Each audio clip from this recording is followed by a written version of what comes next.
Pi has seen some absolutely staggering moves lately. I think it dropped on launch of its airdrop at like the 11th largest crypto token in the world.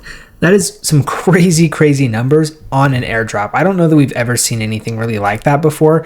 And this just goes to show the amount of hype, the amount of like excitement and all this type of stuff around Pi. Pi is a pretty interesting project. It's very unique in the fact that you can mine it from your phone.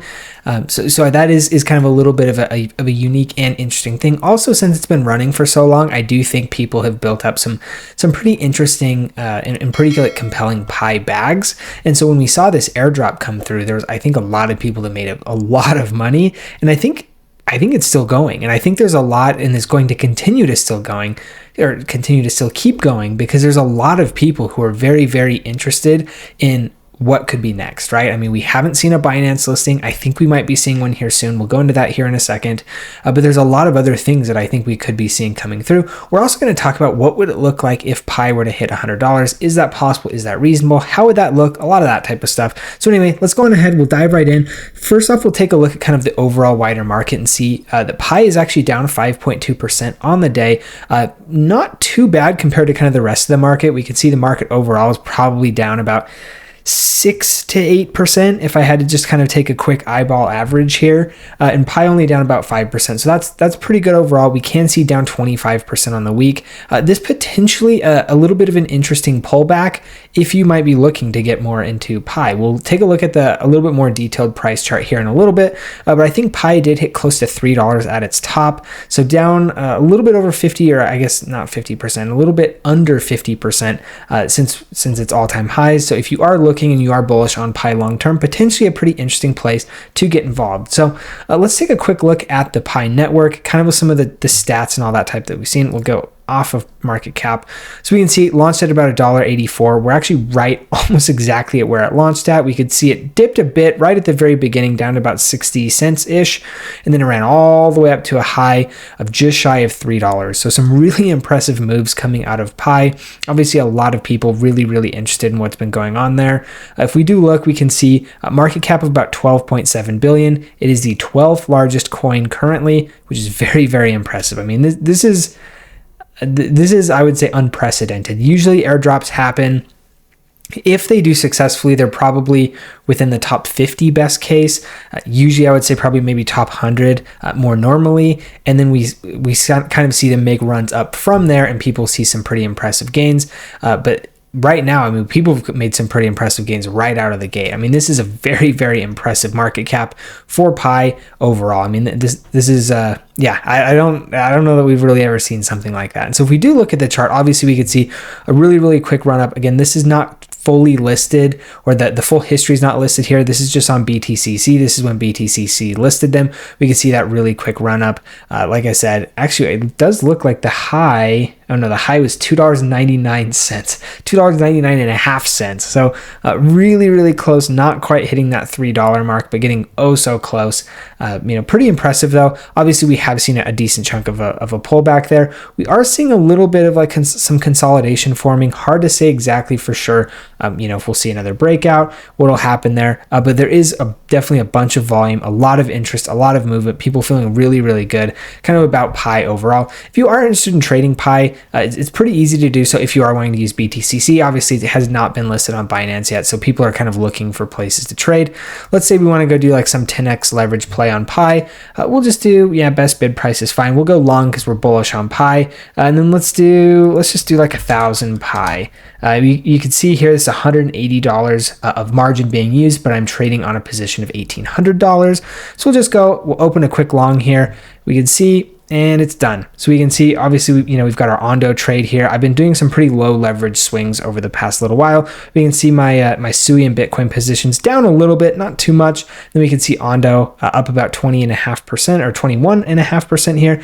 And then Pi, obviously, we just opened that position. So this will kind of fluctuate. We'll see how it does, over the next little while. If you are interested in trading with me, or, trading with yourself, all that type of stuff, you can use my link in the description below to BTCC. I do have that 10% bonus on first time deposits, a really good deal. So if you were to deposit, let's say $5,000, you would get a $500 deposit bonus that you can then use to buy more Pi or Bitcoin or Ethereum or whatever you want to be buying at that point in time. Also, extra trading bonuses of up to $10,055 per user, as well as no VPN or KYC necessary. So a lot of great flexibility there if that is something that you are looking at.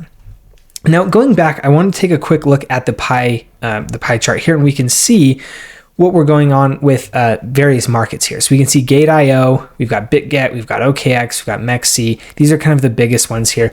Between all of these, probably about $500 million of 24-hour volume. Not too bad at all if we're looking at kind of what we've seen. If we look at total volume, I think we can see about 540 million between everything all together. So a pretty decent amount. We can see the circulating supply is about 7 billion. The total supply right now is about 10 billion, but there is a max supply of 100 billion. So this would turn the fully diluted valuation from 19 billion into something like, I don't know, well over 100 billion at this point, which would be a very, very huge number, probably about 160-ish billion.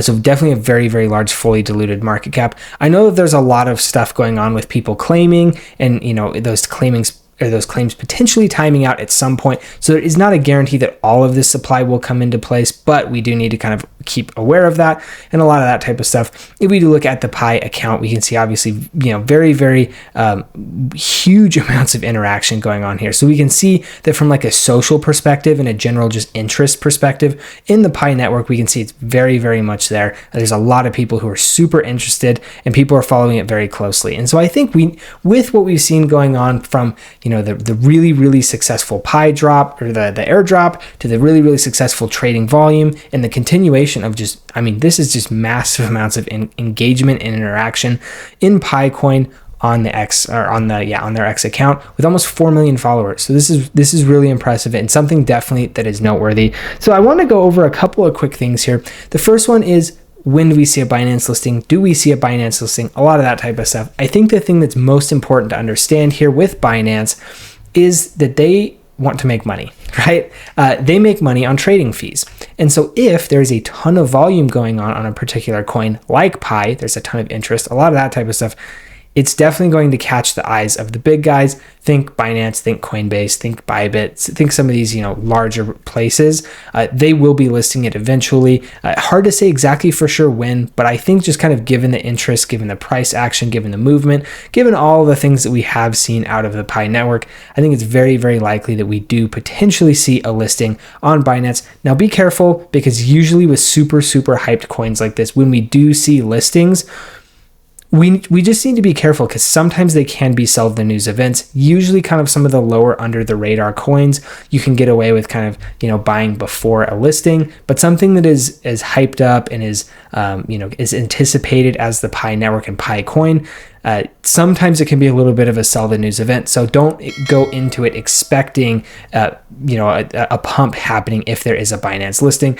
That can be a little bit of a precarious situation to get yourself into. So again, nothing of this that I'm talking about is financial advice. You do need to make your own decisions. I have no idea what's going to happen for sure, right? I mean, we could see a Binance listing and potentially it goes up 2, 3, 4x. I think that's very, very unlikely, but it is possible. And so you obviously need to kind of conduct your own analysis, do your own research, a lot of that type of stuff, and kind of figure out where you think that could potentially land. So let's go on and let's actually go to the last piece that I want to talk about today. And we will head back actually to the handy dandy calculator. So we'll go back to CoinGecko here so we can see some of the stats and the price, all that type of good stuff. So the first thing obviously that we want to see is we want to see a $100 price of Pi.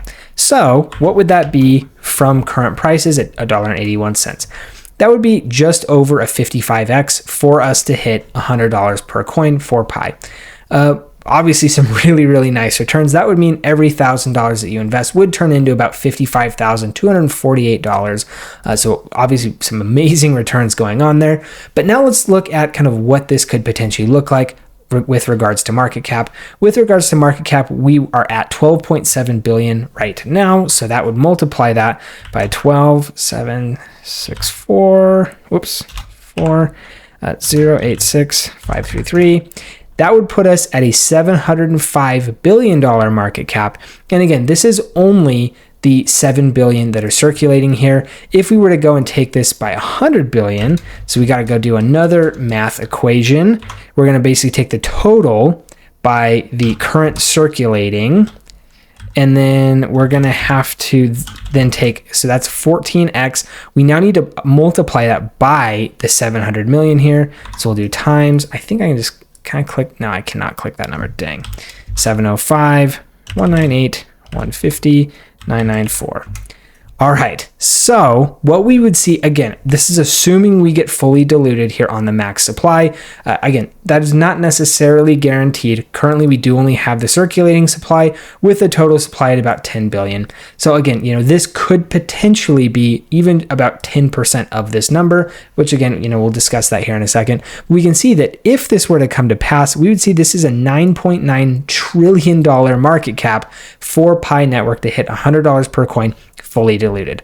Obviously, that is about, I think it's about 5, maybe 3 times. It's anywhere between 3 to 5 times the total market cap of Bitcoin right now. So I think something like this happening, at least in the near future, is incredibly unlikely. I won't say impossible because it is crypto. Anything can happen, but I would call this incredibly unlikely.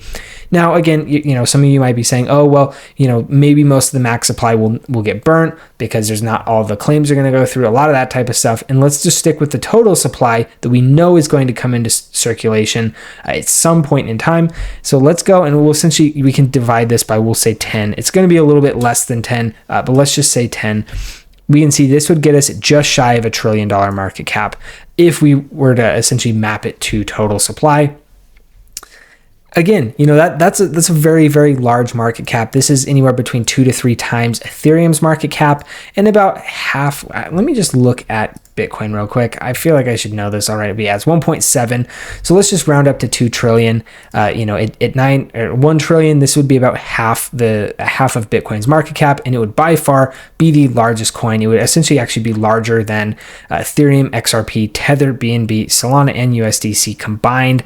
Very, very large market cap there. So again, this happening in the somewhat near future, probably relatively unlikely, but I do think let's pull in some other numbers here, or even let's just kind of go back to Pi Network and let's just say this does a 10x. This would put us at $128 billion market cap, 192 billion fully diluted. If we were to hit $18, that would be a 10x from here. Again, I think that is somewhat unlikely, but it's possible, right? I mean, XRP's done it. I think, Pi has a similar community in terms of strength to XRP. I think we could see a lot of potentially very interesting things coming out of something like Pi, well enough to hit something like a 10x. Again, you may agree, you may disagree. I don't really have too much of an opinion one way or the other. I do think it's possible, and I think what we've seen so far is nothing short of pretty exemplary in the sense that it launched at the 10th, 11th, 12th largest crypto coin ever. That's pretty impressive. And so I definitely think that's worthy of note. I think this is all but certain to see a Binance listing, a Coinbase listing, a lot of this type of stuff. Again, when it happens for sure, we don't know for certain, but given the level of volume and interest that we are seeing from the Pi network, I do think it's probably, going to be within the next couple of months. But again, I don't work at Binance, so I couldn't tell you for certain. Anyway, hopefully you found the information in this video useful. If you did, please do give me a like and a subscribe because it really, really does help me out. Also, if you have any other comments, questions, thoughts, concerns, anything like that, just drop those in the comment section below. I do try to read and respond to all of those. So if you have anything you want me to see, that'd be a great way to do it. Thank you guys for tuning in, and we'll see you in the next one.